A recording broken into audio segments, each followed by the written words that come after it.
이제 오늘은 이 중고등부 우리 연합수련회 우리 헌신 예배로 드립니다. 그래서 오늘 우리 중고등부 우리 자녀들을 위하여 우리가 중고등부 때에 해야 할 중요한 교육들을 세 가지를 해야 된다. 이제 이걸 말씀드리도록 하겠습니다. 먼저 우리가 이 교육에 있어서 이 중고등부 때는 어떤 때냐면은, 그리고 청년 때랑 다른 게 뭐냐면은, 중고등부 때는 그래도 품 안의 교육이라. 품 안에 집에 있어요. 집에 또 밥을 먹어야 되고 엄마 품에서 이렇게 같이 있단 말이에요. 근데 청년 때 되면은요, 밖에 돌아다녀요. 지 맘대로 자기가 자아가 있고 또 힘이 세서 말도 안 들어가요. 그래서 이렇게 비유하자면은, 비유가 좀 이상하지만은, 우리가 어떤 집에 애완견을 키워. 그러면 중고등부 때는 목에다가 밧줄 걸고 키우는 거야. 밧줄 걸고 키워. 밧줄 걸고 땡기고 집안에 있으니까. 근데 청년 때는 밧줄을 풀어. 그래가지고 지가 뭐라고 교육하면 뛰쳐나가. 물론 고등학교 때도 그런 놈이 있지만은 어쨌거나, 그래서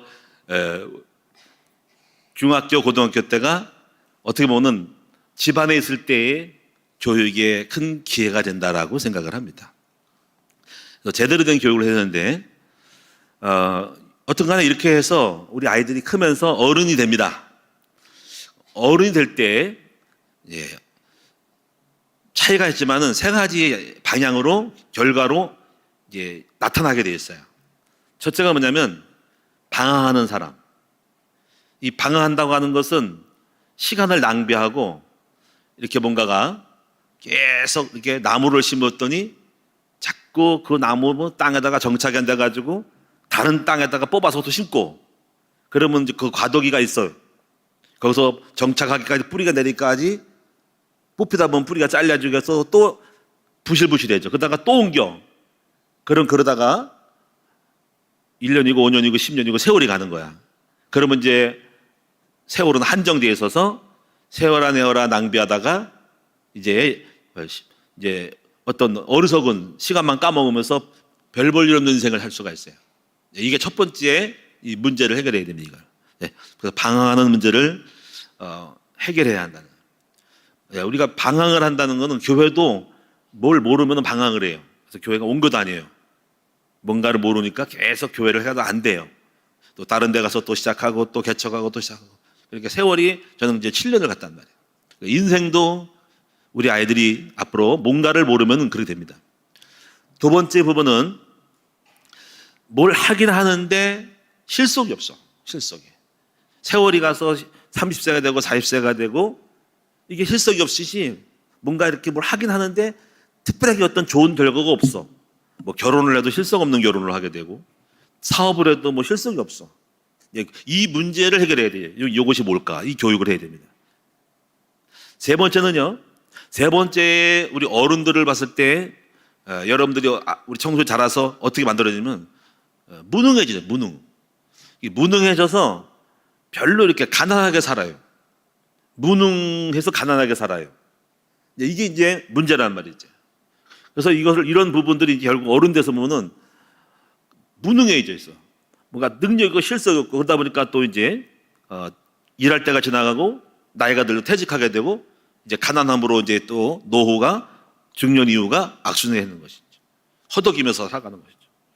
그래서 이제 첫 번째가 이제 방황의 문제를 해결해야 되고, 두 번째가 실속의 문제를 해결해야 되고, 세 번째가 무능의 문제를 해결합니다. 그럼 오늘 여러분이 이제 우리 자녀들에게 주일학교와 연합수련회라든가 또 리더스쿨과 대안학교 수많은 그 교육의 과정을 통해서 우리 아이들에게 반드시 해야 할 교육이 있어요. 그것도 빨리 중고등부 때. 왜냐하면 그때는 밧줄을 묶고 있으니까, 목에 묶고 있으니까. 그런데 밧줄을 이게 목에 있는 거를 풀어놓고 키울 때, 청년 때는 이미 쎄여 있어. 자기가 힘이 있고 자기 생각도 많고, 그리고 말 안 듣고 밖에 나가면 말 안 듣고 나갈 생각을 하고 있어. 그때는 교육의 기회가 상당히 어려워요. 뭐 사람은 차이가 있겠지만. 그래서 이제 이 중고등부 때가 어떻게 보면은 공식적인, 우리가 맘 놓고 우리가 샌드백을 칠 수 있는, 우리 교육을 할 수 있는 기회라고 생각을 합니다. 그래서 반드시 이때 회복하는 것만큼 세 가지 문제가 해결될 수 있어요.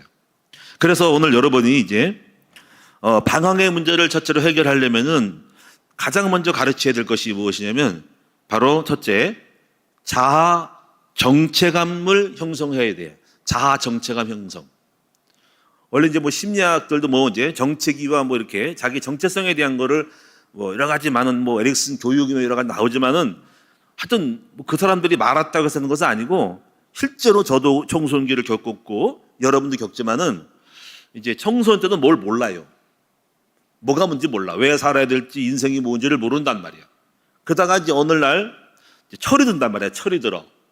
이 철 드는 게 이제 사람마다 나이가 때가 있지만은 이 철이 들고 안 들고의 차이가 있는 거예요. 그래서 이제 우리가 이제 중고등부 때 우리 아이들이 왔을 때 반드시 무엇을 심어야 되냐면은 자아 정체감을 형성시켜야 합니다.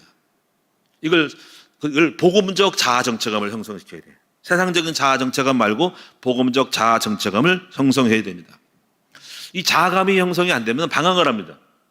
그래서 이제 어거스틴이라는 사람이 나중에 하나님을 은혜 받고 정체성을 회복해서 훌륭한 인물 되었지만은 청소년기에 방황을 했어요. 그래서 술과 방탕함으로 세월을 보냈어요. 왜 살아야 되는지 내가 누구인지를 모르고 살아온 거예요. 그래서 술, 방탕, 놀다가 그리고 밖에 나가 돌아다니다가 여자를 만나서 또 애까지 낳았단 말이야. 이게 뭔가 목적이 없이 뜻이 없이 그냥 이제 이 자아 정체감이 없는 사람도 이렇게 방황을 하고 세월을 까먹는 거야. 그래서 이제 이 사람이 이제 오늘 이 에베소 5장에 우리가 술 취하지 말고 방탕하지 말고 세월을 아끼라 하는 말을 듣고 충격 먹어가지고 그 음성 듣고 돌아왔지만은 이렇게 이 자아 정체감이 없는 사람들은 방황을 합니다. 저도 이제 이 청소년기에 확실히 이걸 몰랐죠. 이제 눈이 안 열린 거죠. 그냥 뭐 부모 밑에서 뭐 여러 가지 고생도 했지만은 살다가 이제 자아감, 자기 자신에 대한 이치 선정. 나는 누구지? 왜 살지? 하고 그때 사물이 현실들이 눈에 들어오는 거예요. 사물의 현실들이. 이게 이제 저는 어떻게 들어오냐면은 이렇게 들어왔어요. 심각하게. 죽음이란 뭘까? 이런 거. 왜 이 땅엔 고통이 많을까? 왜 질병이 있을까?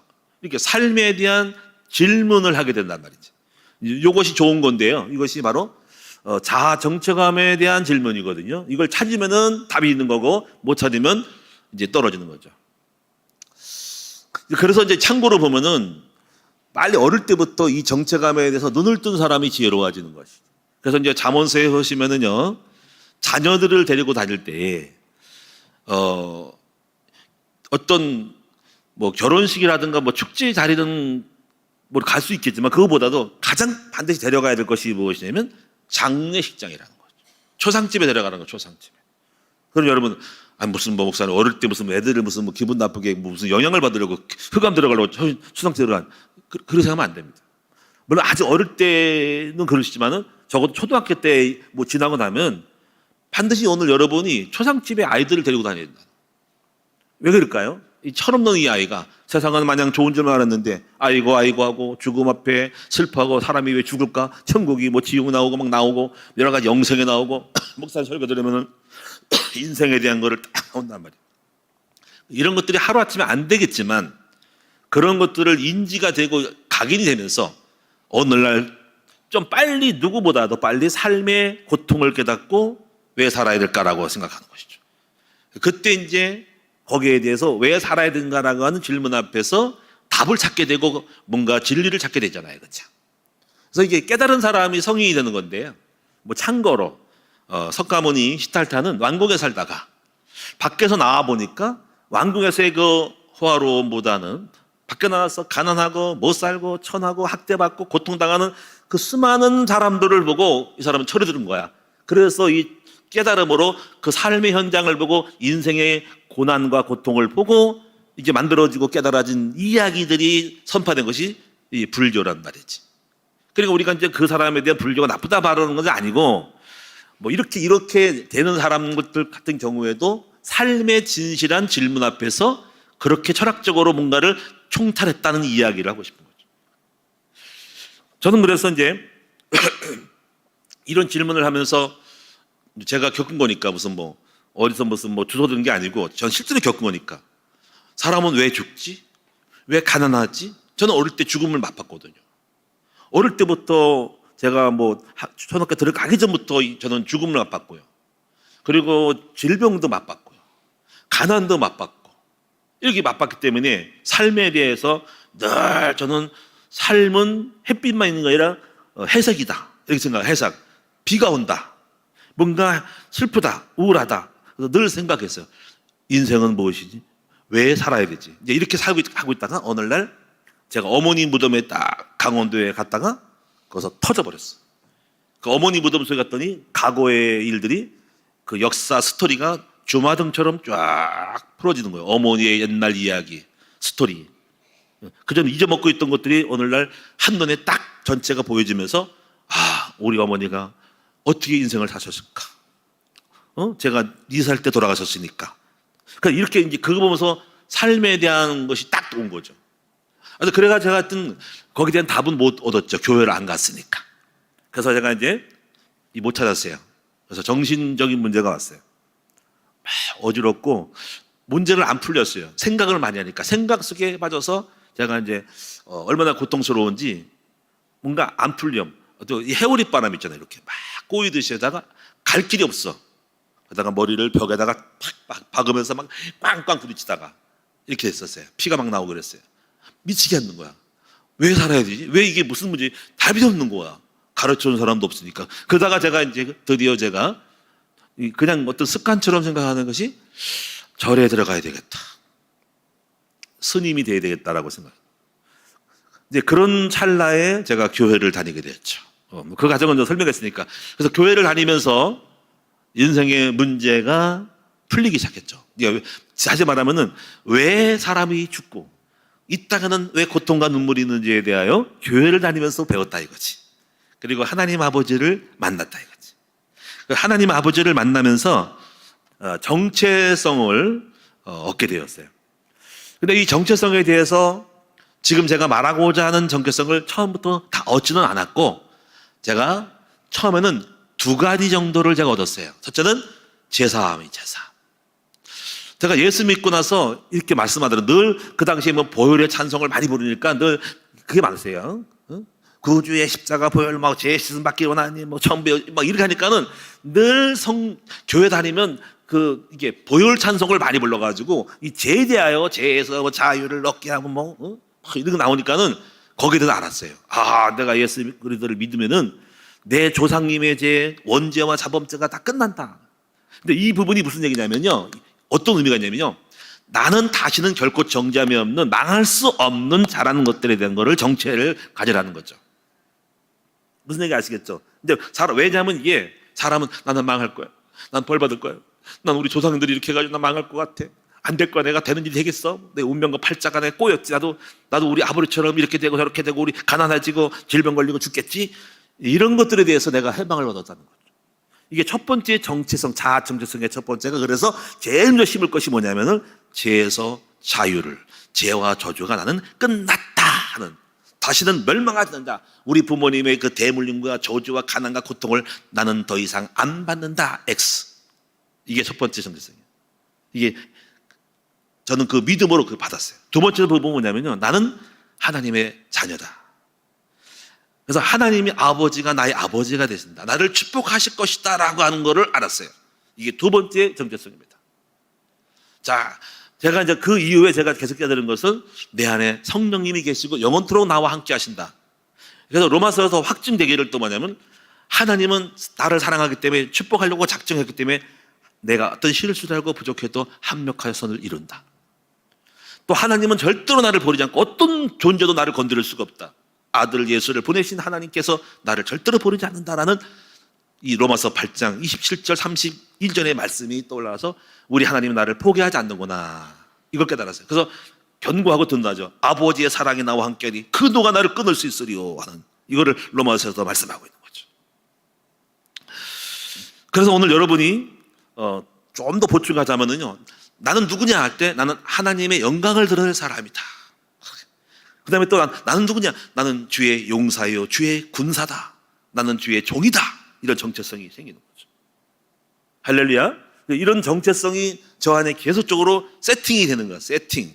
메시지를 들으면 계속 강화되는 거예요. 그래서 이것을 이제 결국 어떻게 한마디로 정의를 내리면 나는 언약의 백성이다. 언약의 백성이 뭡니까? 이 언약은 예수 그리스도를 믿음으로 말미암아 하나님이 나에게 약속된 존재라는 거죠. 하나님과 나 사이에 예수 그리스도를 믿음으로 나는 그 하나님이 예수 안에 주시는 약속을 받을 자라 이겁니다. 그래서 이게 나중에 이제 여러분 언약에 대한 걸 깨달아야 되는데 하나님은 언약의 하나님, 나는 언약의 백성, 그리고 예수 그리스도는 언약의 주체. 그 그리스도 안에서 나는 제사함과 자녀가 됐고, 그리고 난 창세기 장의 축복을 받고 예수 이름의 권세가 있고 하나님의 성령이 나와 함께하고 영원토록 나와 함께하고 나를 사랑을 주시다가 나는 주의 영광을 드러낼 자로서 살아가는 거야. 나는 복받은 사람, 나는 언약의 백성이다. 이게 정체성이에요. 그래서 우리 아이들에게 가르칠 때 언약의 백성이다. 너는 하나님의 언약의 백성.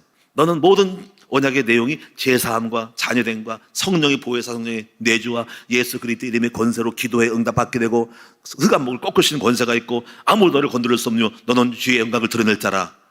이렇게 너는 하나님의 나라를 이룰 자라. 이렇게 정체성을 가지셔야 되고 이거를 어릴 때 집어넣어야 한단 말이에요. 더 이상 방황은 없어. 자, 여러분 한번 저를 따라서 해보세요. 나는 언약의 백성이다. 아멘. 언약의 백성. 하나님은 나의 하나님, 나는 그의 백성.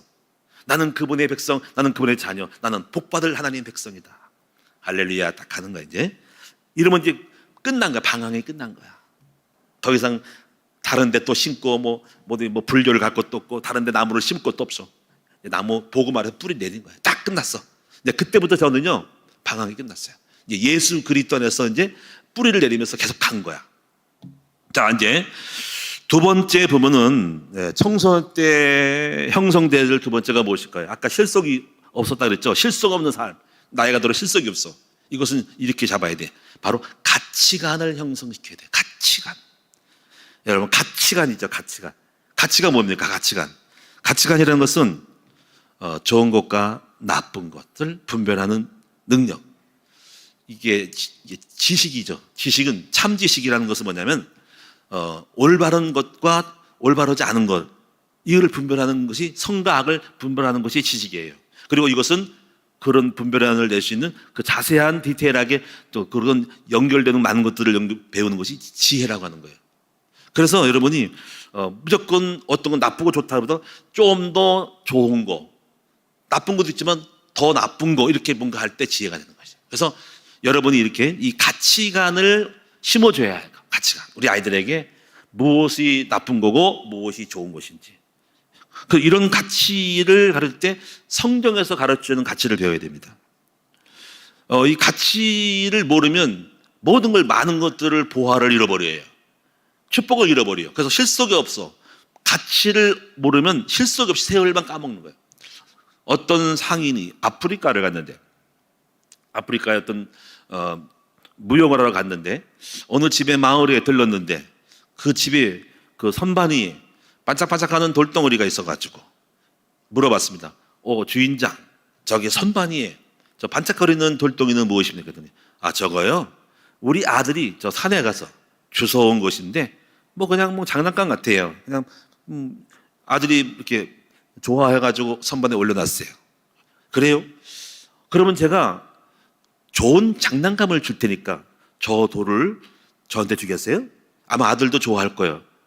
그럼 아들도 한테 아들아, 이 선생님이 이분이 저 돌을 달라고 하는데 좋은 장난감을 사준대 했더니 그렇게 하자고 그래가지고 그 돌을 얻고 장난감을 사줬죠. 근데 그 돌이 무슨 돌인 줄 아세요? 다이아몬드야. 다이아몬드. 100만 달러가는 다이아몬드야. 그때는 그 다이아몬드라는 가치를 모를 때 아프리카에서 채굴을 하면서 그때부터 다이아몬드가 개발되기 시작할 때인데 그렇게 무지에 빠진 것이죠. 그러니까 많은 사람들이 이 엄청나게 가치가 있는 보화를 발견하지 못하고 이제 뭔가 세월을 까먹고 있는 것이지. 이렇게 우리 인생도 그 세월을 까먹고 시간을 다 까먹고 선택에 대한 거를 못해가지고 계속 까먹고 있는 거예요. 그래서 여러분 성경에도 마태복음 14장이니까 천국 비유를 들으면서 이렇게 비유를 들어요. 천국은 마치 이와 같다. 밭의 감추인 보화를 구하는 사는 장사꾼과 같다는 거죠. 농부와 같다는 거죠. 농부가 있었어요. 이 농부가 밭에 농사를 짓는데 이 농사 짓는 거는 이게 뭡니까? 임대해가지고 소작농이에요. 소작농. 그러니까 땅을 주인으로부터 빌려가지고 농사를 지어먹는 사람이에요. 내 땅이 아니에요. 남의 땅이에요. 그러니까 농사 짓는데 꽃갱이질을 딱 하는데 갑자기 땅에서 땡그랑 탁 이렇게 부딪히는 딱하고 부딪히는 소리가 나는 거예요.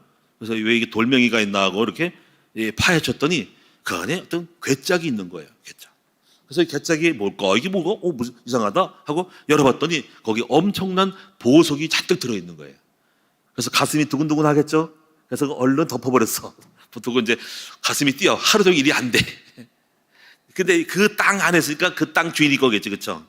그럼 이 땅만 가지면 되겠죠? 그래서 이 사람이 이제 이걸 갖기 위해서 이렇게 얘기를 합니다. 주인한테 가서 사장님, 주인님 오늘 농사 했는데 힘드네 했더니 그래 일 잘했네 잘했어 했더니 근데 땅이 별로 안 좋는 거예요. 안 좋은 것 같아요. 돌도 많고 고생 엄청 했어요.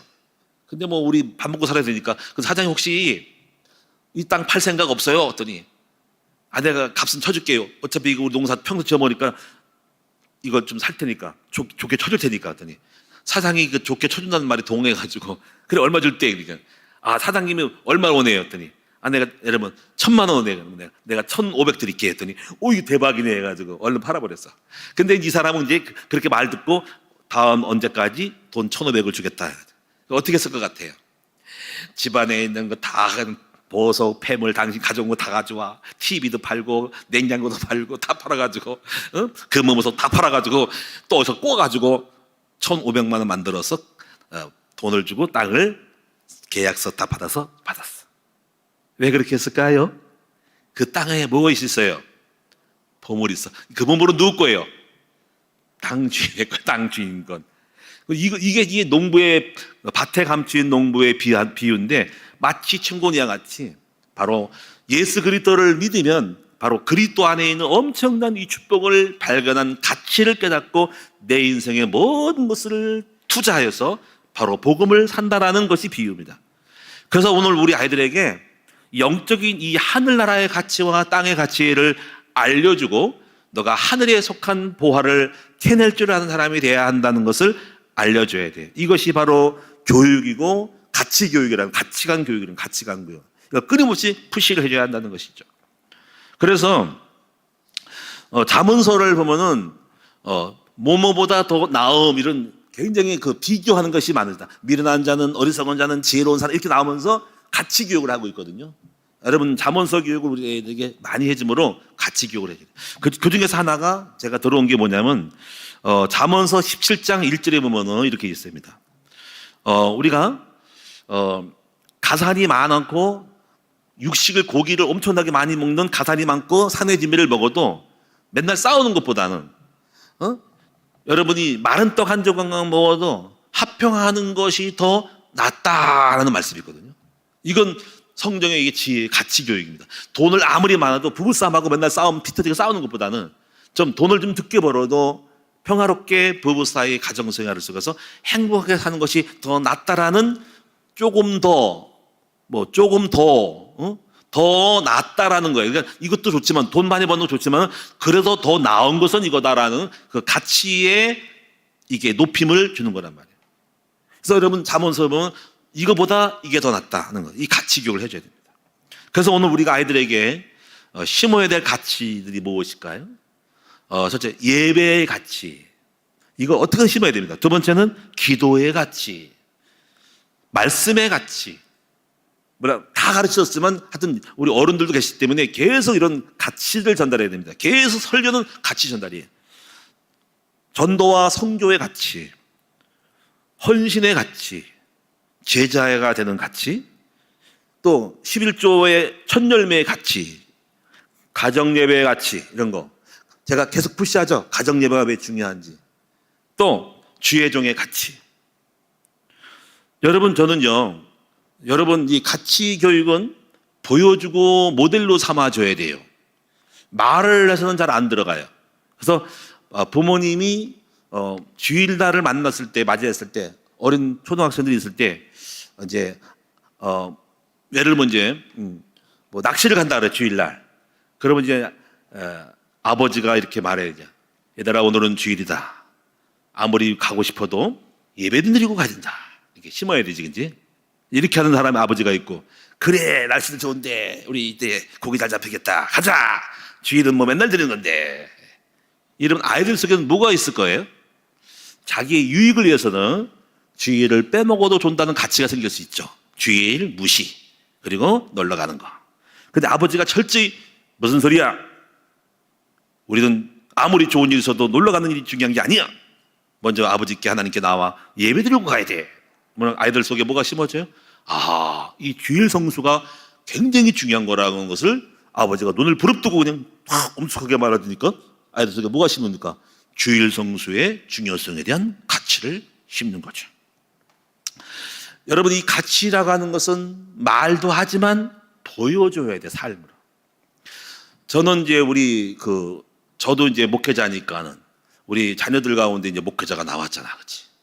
그리고 또 감사한 것은 우리 큰나무 교회에 주회종이 되고 목사, 선교사, 사모가 될 사람들이 많단 말이야. 앞으로 다 하지는 않겠지만, 다 하면 좋겠지만 그 중에 걸러질 거야. 분명히 또 도망가는 놈들이 있을 거야.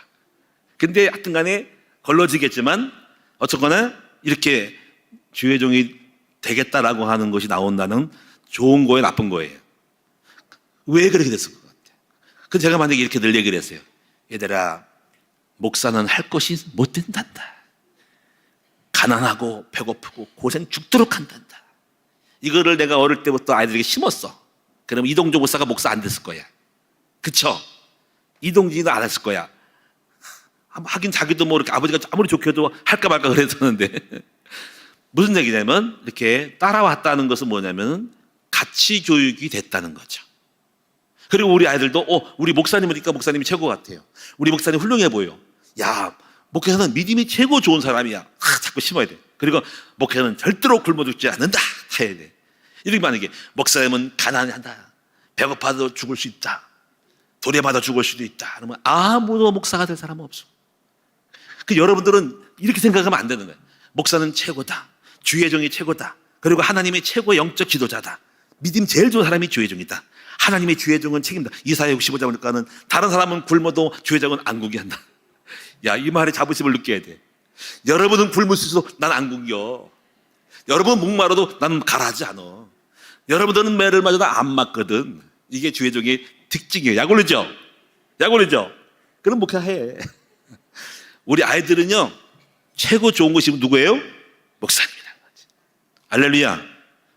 내 목소리가 작아. 최고로 좋은 것이 누구예요? 지옥이다. 그럼 제가요, 여러분에게 제가 왜 이 말씀 드냐면은, 만약에 이걸 안 심어놓으면요, 가치를 전달 안 하면요, 아무도 목사는 안 됩니다. 그래가지고 한국 교회가 없어져요. 할 사람이 없어요.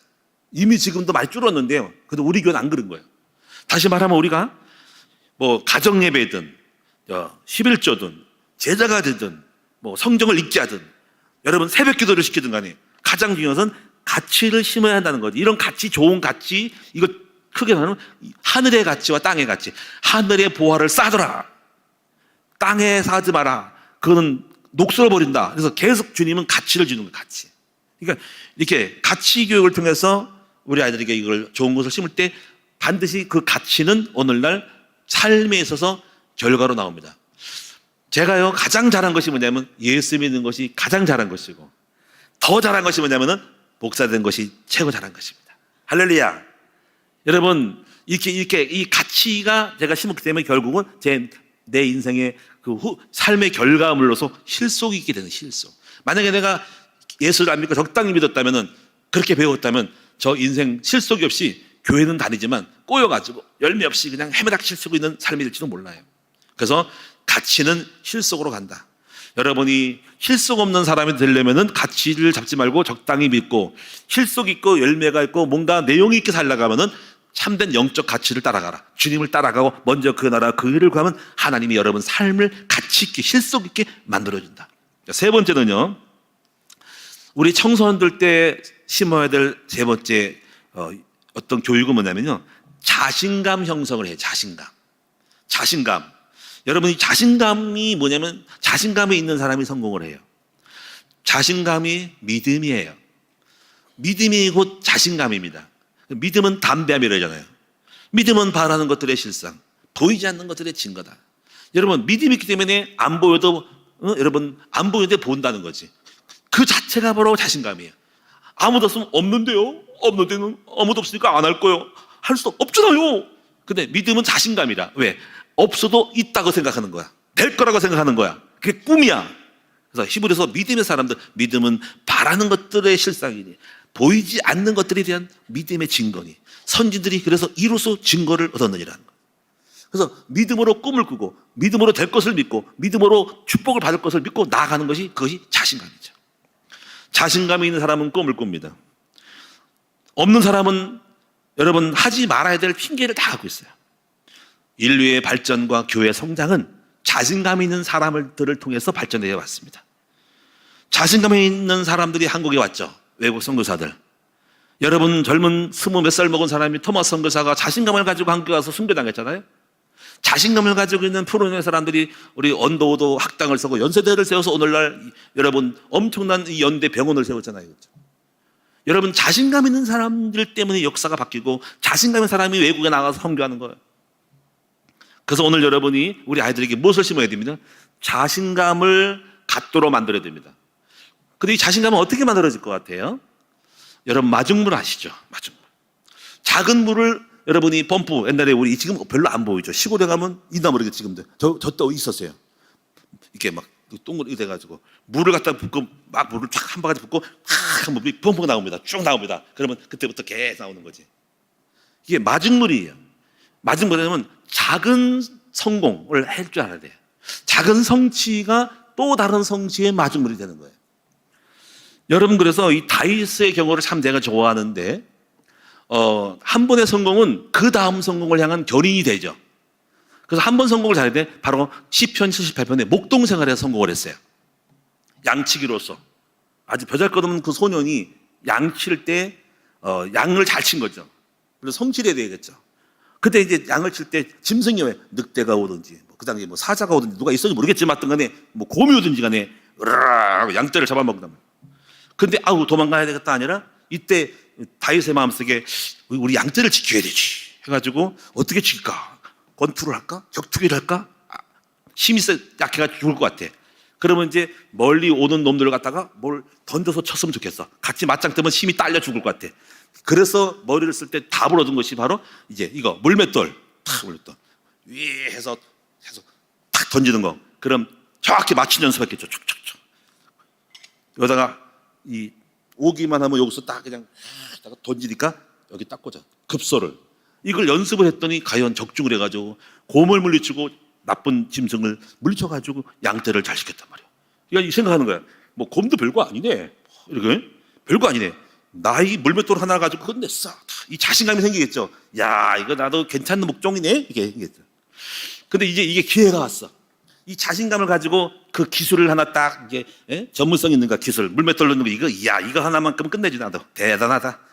근데 오늘날 기회가 왔어. 아버지가 얘 다윗아 니네 형님들 전쟁에 나가는데 도시락 갖다 주고 와라. 그리고 안부를 보러 와라. 잘 지내는지 모르겠다.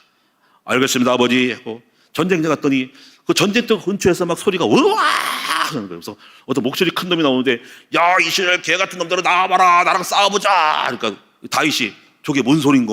어떻게 된 놈인가? 갔더니 이 골짜기 밑에 어떤 큰 등치가 큰 놈이 갔다고 어마어마한 이 배틀체 같은 걸 흔들면서 막 다 와봐 다 나와봐 내가 다 죽여버릴 거야 했더니 이스라엘 백성은 무서워 다 도망가 있는 거예요. 근데 그가 갑자기 열받은 거예요. 열받아. 저 놈이 지금 저 등치 큰 놈이 막 언론에 우리 민족을 멸시하네. 그때 이제 다윗이 어떻게 했습니까? 내가 나가야 되겠다. 저 놈을 꺾어야 되겠다. 왜? 내가 저놈 같은 놈보다 등치 큰 놈을 꺾었거든. 왜? 곰도 꺾고 사자도 꺾었으니까 저 놈도 이 물맷돌 하면 끝날 것 같아. 그래가지고 나가잖아. 그지? 그리고 실제로 이제는 우습게 알았잖아. 그지? 조그만 놈이 와가지고 뭐 한다. 근데 다윗은 너는 칼과 단창으로 나오지만 나는 만군의 이름으로 간도라고 나가잖아. 그 여기 보세요. 다윗이 이렇게 골리앗 앞에 나갈 수 있었던 이유는 무엇일까요? 전번에 그 첫사랑, 처음 때 맛봤던 경험. 한 번 승리를 맛본 사람은 나도 하면 되겠다. 나도 이겨본 경험이 있어라는 그 자신감이 쌓인다니까. 그리고 그 다음 자신감을 향해 나가기 때문에 이게 도전하는 거란 말이야. 그 자신감이 없는 사람들은 나도 무서워. 저 덩치 큰 놈 봐봐. 무서워. 저 눈빛 봐봐. 저거 한 맞으면 죽겠니? 이게 압도당할 텐데 한 번 성공해 본 사람은 또 다른 성공을 향해 나갈 수 있다니까. 그래서 우리 인생은요, 처음의 결과를 경험해 주는 사람이 되도록 우리가 유도를 해줘야 된다는 거지. 제가 이제 우리 이동주 목사나도 제가 어릴 때 그런 그 느낌이 있었어요. 이동주 태권도를 가르쳤거든요.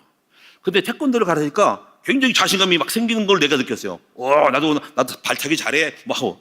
그래가지고 무슨 태권도 무슨 시범단 우리 다 나갔거든요. 그래서 이제 그때 느낌을 별거 아닌 것 같아도 자기가 어떤 운동을 한다는 그 자신감이 삶에서 굉장히 어떻게 장점으로 발견되는 걸 느꼈어요. 저 같은 경우는요, 제가 이제 전도사로 가가지고 저는 약간 배짱이 있어요. 제가 이제 어떻게 배짱이라도 저는 살아남아야 되겠다.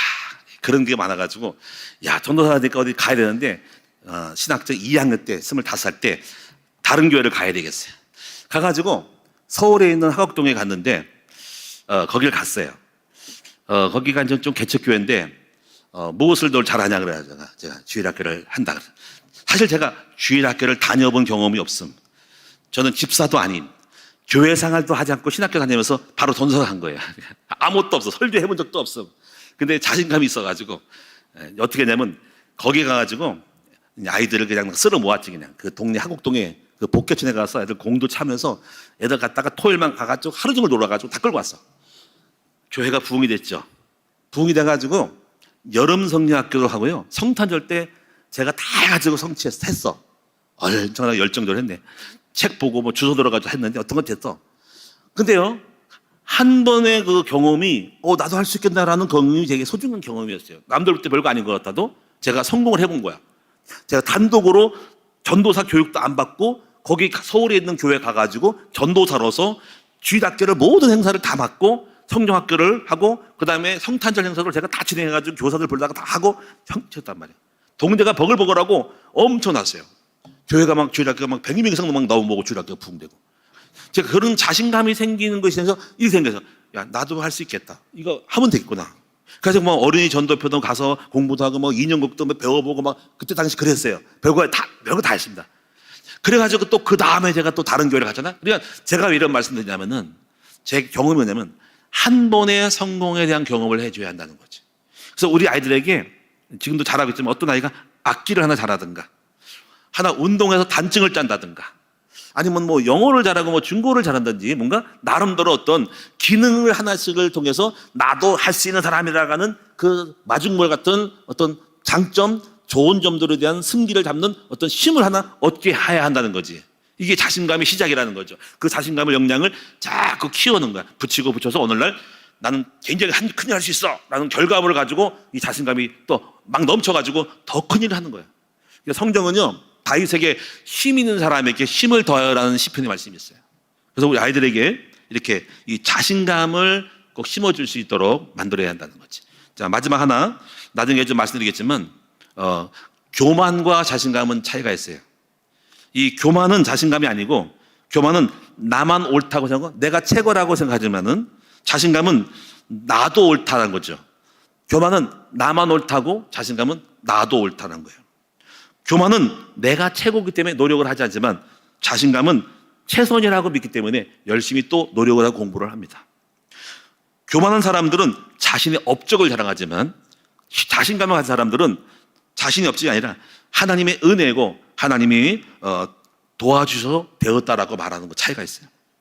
교만한 사람들은 다른 사람의 충고를 받지 않지만 바로 자신감의 사람들은 그 말을 듣고 깊이 반성하고 숙고하는 사람이 차이가 있어요. 나중에 혹시 우리 아이들이 나중에 이제 이 자신감을 교만이라고 착각하면 안 되고 교만과 자신감은 다르다는 것을 아셔야 하는 걸 나중에 배우게 될 것인데 일단 간에 우리 아이에게는 교만을 얘기할 필요가 없어요. 왜냐면 아직 교만하지 않으니까. 그러니까 뭐냐면 자신감부터 심어주고 나중에 좀 자신감이 있다 교만했을 때 그때는 꺾어버리면 되는 거니까. 하여튼 간에 제일 중요한 건 자신감을 심어주는 교육을 해야 한다. 자, 정리 따라합시다. 자, 청소년 3가지를 해야 한다 그러죠. 첫째가 뭐죠? 자아 정체성을 형성해줘라. 두 번째 뭡니까? 올바른 가치관을 심어줘라, 형성해줘라. 세 번째 뭡니까? 바로 하나님 안에서 자신감을 심어주는 교육을 할 때 우리 아이들은 자신감이 있으면 절대로 무능하지가 않아요. 자신감에서는 더 업을 막 이루고 결과를 만들어내고, 그 다음에 여러분요, 같이 간 사람은 나중에 실속이 있는 삶을 살아가요. 그리고 여러분, 정체성이 된 사람들은 시간 낭비 안 하고 방황하지를 않아요.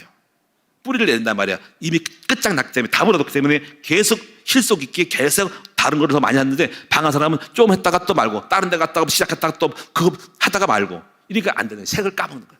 그래서 실패할 수밖에 없어요. 이 세 가지가 꼭 성취되기를 축원합니다. 기도하겠습니다. 아버지 하나님, 우리 청소년 때는 소중한 교육의 기회입니다. 이 아이들이 집을 나가가지고 자기 멋대로 이제는 스스로 옳다라고 생각하고 자기 자신이 길을 가려고 할 때 있는데, 이제 마지막 기회, 중고등부 때 엄마 품에 있고 선생님 품에 있을 때 잘 가르치고 이 세 가지를 잘 가르쳐서 우리 아이들 하여금 실속 있고, 그리고 방황하지 아니하고, 그리고 능력 있는 사람으로 만들어갈 수 있도록 도와주시옵소서. 예수님의 이름으로 기도합니다. 아멘.